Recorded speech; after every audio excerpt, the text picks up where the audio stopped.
प्रधानमंत्री नरेंद्र मोदी की मुश्किलें बढ़ गई है। दरअसल कोलकाता में उनके लिए एक भव्य आयोजन करवाया जा रहा है और इस भव्य आयोजन को लेकर जिस तरीके से सड़कों को 7 दिन के लिए भाजपा सरकार शुभेंदु अधिकारी के जरिए बंद कर दिया गया, अब ये मामला सीधे तौर पर कोर्ट पहुंच गया। कोर्ट में याचिका दाखिल कर दी गई और याचिका दाखिल करके कोर्ट के जरिए क्या कुछ कहा गया है, किस तरीके की बातें कही गई है, वो सब कुछ आपको इस रिपोर्ट में कहने वाली हूँ। साथ में आपको ये भी बताऊंगी कि कैसे एक और मामले पर भारत के मुख्य न्यायाधीश से जब सवाल पूछा गया और जब उन सवालों का जवाब कोर्ट के अंदर दिया गया तो बड़ी मुश्किल सी असमंजस पैदा हो गई। जी हाँ, इस वक्त दल बदलुओं का काफ़ी ज़्यादा आप देख ही रहे हैं, दल बदलू नेताओं का क्या क्या जो मामला है देखने सुनने को मिल रहा है। दल को बदल कर दूसरे दल में पहुंच रहे हैं। लेकिन जब ये मामला सुप्रीम कोर्ट पहुंचा तो सीजीआई सूर्यकांत ने पार्टी का नाम पूछा, तो फिर क्या हुआ कोर्ट के अंदर वो भी आपको बताऊंगी। सबसे पहले दोस्तों आपको पश्चिम बंगाल के हालात के बारे में बता दूं। जब से भारतीय जनता पार्टी यहाँ पर सत्ता में आई है तब से भारतीय जनता पार्टी ऐसा लग रहा है कि जो हम कर रहे हैं वो सब सही है, हम ही हैं सही, बाकी सब गलत। और इसी गलत सही के चक्कर में इस वक्त मुसीबत में भाजपा पड़ गई है, क्योंकि उनके खिलाफ वकीलों का एक जत्था कोर्ट पहुंच गया और कोर्ट पहुंचकर ये कहने लगा कि भाई आप देखिए क्या हो रहा है। 7 दिन तक के लिए रोड ब्लॉक कर दिया गया है जिससे आवाजाही में दिक्कत होगा। और कोर्ट ने जब इस मामले पर सुनवाई की तो उन्होंने ईद का, जी हाँ, ईद को लेकर भी जो ईद की नमाज़ होती है और कुछ लोगों को इतनी दिक्कत हो जाती है 10 मिनट की नमाज से कि भैया रोड ब्लॉक हो गया, रोड ब्लॉक हो गया। योगी आदित्यनाथ के बयान तो आपने सुने ही होंगे, कार्रवाई करवाओ। कार्रवाई हुई भी ईद की नमाज के दौरान कि भाई आप ईद में अगर सड़कों पर पाए जाते हैं तो एफआईआर दर्ज किया जाएगा, और एफआईआर भी दर्ज किया गया कई सारे लोगों पर उत्तर प्रदेश में। लेकिन भाजपा की रोड शो, रैलियां, प्रधानमंत्री हो नरेंद्र मोदी या गृह मंत्री हो या बीजेपी का कोई भी लीडर हो, उनके लिए रोड शो रैलियों में घंटों जाम लगा कर रख दो, तब कोई एफआईआर नहीं कटता है, कोई मामला जो है इन लोगों के खिलाफ कोर्ट तक नहीं पहुंचता है। लेकिन इस बार मामला थोड़ा उल्टा हो गया। इस बार कोलकाता के लोग ही, जो सीनियर एडवोकेट्स हैं, वो ही इस जाम से परेशान होकर हाई कोर्ट में याचिका दाखिल कर दी। दरअसल दोस्तों कोलकाता के रेड रोड पर 21 जून को योग दिवस का मुख्य कार्यक्रम का आयोजन किया जाने वाला है, जिसमें प्रधानमंत्री स्वयं शामिल होंगे। इसकी तैयारी के लिए ज़ोरों शोरों से लोगों को लगा दिया गया है और ये रोड जो है दोस्तों 14 तारीख से बंद किया हुआ है। इसके खिलाफ ऑल इंडिया लॉयर्स यूनियन ने कोलकाता हाई कोर्ट में याचिका दाखिल की और कहा कि सड़क बंद होने से वकील और आम लोगों को आने जाने में परेशानी हो रही है। सुनवाई के दौरान जस्टिस सौगत भट्टाचार्य ने राज्य सरकार को निर्देश दिया कि रेड रोड बंद रहने तक लोगों के लिए वैकल्पिक रास्तों का इंतज़ाम करें, साथ ही कार्यक्रम ख़त्म होने के तुरंत बाद ही सड़क को खोल दिया जाए। और इस मामले पर टीएमसी सांसद महुआ मोइत्रा ने रोड बंद करने का भी विरोध जता दिया। महुआ मोइत्रा ने बोला कि ईद की नमाज के लिए रेड रोड को 1 घंटे के लिए भी बंद नहीं किया गया था, लेकिन योग दिवस के लिए उसे 1 हफ्ते तक यातायात के लिए बंद कर दिया गया। ये है भाजपा का काल, भाजपा का शासन काल। दोस्तों आपको बता दूं, याचिकाकर्ता की ओर से सीनियर वकील विकास रंजन भट्टाचार्य ने पूरी सड़क बंद करने के बजाय उसका एक हिस्सा खुला जा सकता था, इसको लेकर लंबा रास्ता तय नहीं करना पड़ता।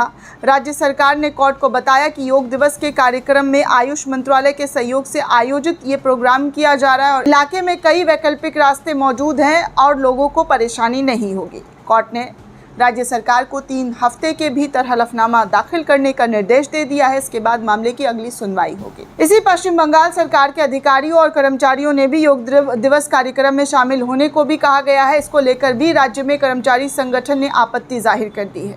उनका कहना है कि भाई योग दिवस में अगर वो शामिल नहीं हो तो ज़बरदस्ती उनके साथ ना किया जाए। हालांकि सुनवाई के दौरान कोर्ट ने कहा कि आदेश में कहीं भी ये नहीं लिखा है कि कार्यक्रम में शामिल होना अनिवार्य है। राज्य सरकार की ओर से कहा गया कि कर्मचारियों से केवल कार्यक्रम में शामिल होने का अनुरोध किया है।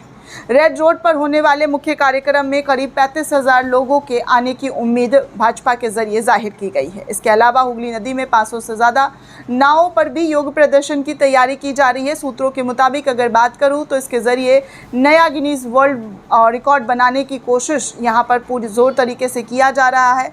सुंदरवन बोट्स एसोसिएशन के अधिकारियों ने बताया है कि राज्य परिवहन विभाग की ओर से कार्यक्रम में शामिल होने का निमंत्रण मिला है और आयोजन को यादगार बनाने के लिए नदी में नाव के जरिए योग मुद्राएं भी बनाई जा सकती है, जिसको लेकर ये पूरा मामला जो है निकलकर सामने आ रहा है। वैसे बात दोस्तों पते की है, कोलकाता में 21 जून को योग दिवस होने वाला है। पीएम मोदी जाएंगे, लेकिन रेड रोड पर होने वाले इस कार्यक्रम में 14 जून को ही रास्ता बंद कर दिया गया है। सोचिए आम लोगों को कितनी परेशानियां होती हैं। वीवीआईपी ट्रीटमेंट इस देश से ख़त्म करने की बात भाजपा के जरिए की जा रही थी। हमारे खुद प्रधानमंत्री नरेंद्र मोदी जी कह चुके हैं, लेकिन इन लोगों को वीवीआईपी ट्रीटमेंट से कुछ कम चाहिए नहीं। जहां पर जाना है पहले से रोड ब्लॉक कर देना है। लोगों को परेशानी होती है तो होने दो, दिक्कतों का सामना करना है तो करने दो। हमारे लिए तो सब कुछ चंगा सी होना चाहिए, एकदम परफेक्शन के साथ। और इसी परफेक्शन के चक्कर में मामला कोर्ट पहुंच गया और कोर्ट में ऑल इंडिया लॉयर्स यूनियन वकीलों ने हाई कोर्ट में याचिका दाखिल कर दी। इस बार तो ममता बनर्जी भी नहीं बल्कि ऑल इंडिया यूनियन लॉयर्स के ज़रिए पूरी की पूरी याचिका दाखिल की गई और कहा गया कि भैया इसको बंद खुलवाया जाए, इससे लोगों को परेशानी हो रही है। वहीं दूसरी खबर आपको बता दूं दोस्तों, तो ये मामला जो है भारत के सबसे बड़े अदालत में उस वक्त पहुंचा जब राजनीतिक दलों के नेताओं के पार्टी बदलने की चर्चा सुप्रीम कोर्ट में शुरू हो गई। खबर है कि दल बदलने को रोकने का निर्देश का अनुरोध करने वाली याचिका आज उच्च न्यायालय में दाखिल हुई थी। खास बात यह है कि सीजीआई यानी भारत के मुख्य न्यायाधीश सूर्यकांत ने याचिका पर सुनवाई करने से इनकार कर दिया। साथ ही याचिकाकर्ता से पार्टी के नाम को लेकर भी सवाल पूछ लिया।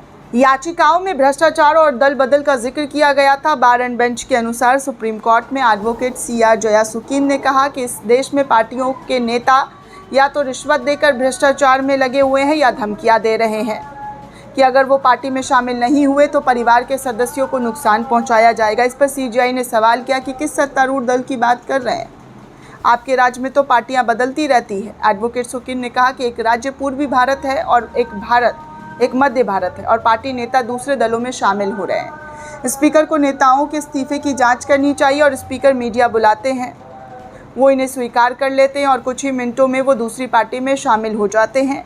ये लोकतंत्र को तबाह करने जैसा है। वकील की तरफ से दलील दिए जाने के बाद सीजीआई जो है भारत के मुख्य न्यायाधीश, उन्होंने कहा कि आपने 1 मिनट मांगा था और हमने आपको पूरे 7 मिनट दे दिए। याचिका खारिज की जाती है और ये याचिका स्पष्ट और सामान्य आरोपों पर आधारित है। साथ ही इसमें आरोपों का समर्थन करने वाले का कोई भी सबूत पेश नहीं किया गया है।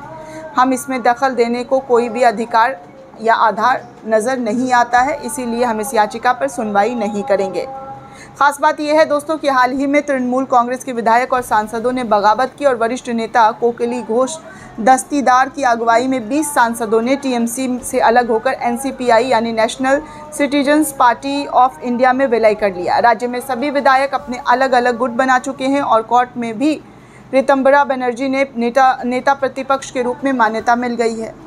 और इसी तरीके से कहा जा रहा है कि जैसे महाराष्ट्र में उद्धव ठाकरे के साथ हुआ है, वैसे ही यहाँ पर ममता बनर्जी के साथ कोशिश की जा रही है, जिसको लेकर एक याचिका कोर्ट की तरफ दाखिल की जा रही है। लेकिन शायद इस पर सुप्रीम कोर्ट के मुख्य न्यायाधीश सुनवाई से इनकार करते हुए नजर आए। दोस्तों ये पूरी रिपोर्ट आपको कैसी लगी हमें कमेंट करके ज़रूर बताइएगा। साथ ही साथ चैनल को ज़्यादा से ज़्यादा लाइक, शेयर और सब्सक्राइब करना बिल्कुल भी ना भूलें। शुक्रिया दोस्तों।